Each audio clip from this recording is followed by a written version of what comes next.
श्रीं क्लीं श्रीं कुबेराय अष्टलक्ष्मी मम गृहे धनं पूरय पूरय नमः। ॐ ह्रीं श्रीं क्लीं श्रीं कुबेराय अष्टलक्ष्मी मम गृहे धनं पूरय पूरय नमः।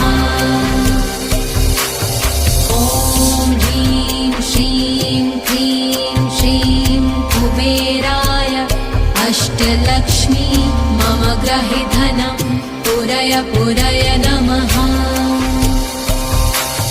ॐ ह्रीं श्रीं क्लीं श्रीं कुबेराय अष्टलक्ष्मी मम गृहे धनं पूरय पूरय नमः।